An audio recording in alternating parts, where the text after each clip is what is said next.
But there's a sweet science to boxing. There's a sweet science to boxing. The best and the coolest thing about my career is called the sweet science. There's a sweet science to boxing. It's to hit and not get hit. Let's get to it. So we got Terence Crawford, who most likely going to be moving up in weight to super welterweight for his next fight. This is what's been reported.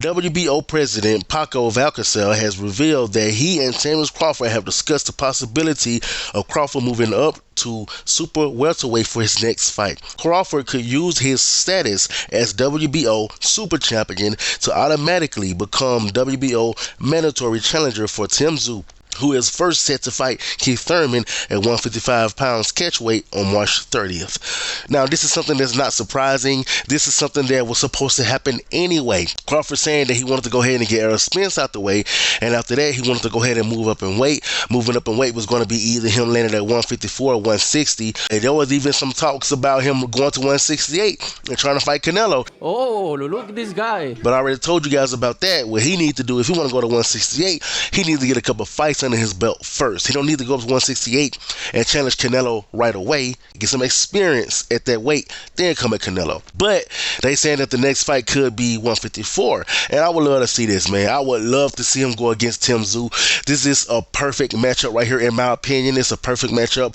Crawford is somebody who can stand and bang with you, but he will use the sweet science like he did with Errol Spence Jr. And Errol Spence Jr. is a pressure fighter as well. Errol Spence Jr.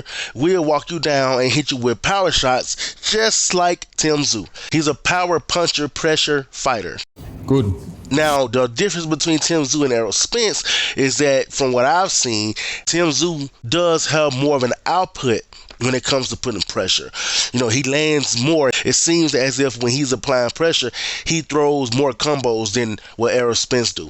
But we saw how that turned out for Errol Spence. And I'm thinking the same thing will turn out like that for Tim Tszyu if he were to fight Terence Crawford. So this is a fight that I definitely hope happens. That's why I hope Tim Tszyu win his match as well with Keith Thurman, because I definitely, ultimately want to see him fight Terence Crawford. In other news, when it comes to this whole Canelo stuff about him ducking David Benavidez, because yeah, he ducked, Michael Benson tweeted, Al Haymon's PBC were reportedly willing to pay Canelo Alvarez his guaranteed purse for the Jamal Charlo fight in May, but only if he agrees to fight David Benavidez in September. It's claimed that Canelo's 3-fight deal with the PBC initially set out guaranteed purses for various potential opponents, but Benavidez was never one of these, and Canelo did not want to agree a reduced purse for the Jamal fight or to face an opponent who was initially agreed upon in Benavidez, hence the split. So what I heard from this is that he wanted that same type of money for Jamal Charlo and maybe even Hayman McGill, but he didn't want David Benavidez a part of that because apparently David Benavidez wasn't a part of that before. He's ducking Benavidez. See, this is where it gets confusing, because it's like, okay, but who was that third fight going to be? Had they already agreed on somebody? Now, I can understand if they had already agreed on somebody and then the PBC tried to change it. But from what we understand, they hadn't agreed on anybody just yet. Even Canelo came out his own self and said he don't know if he's going to go after Jamal Charlo next. If he don't know if he's going to go after Jamal Charlo next, of course he don't even know who the third fighter is going to be.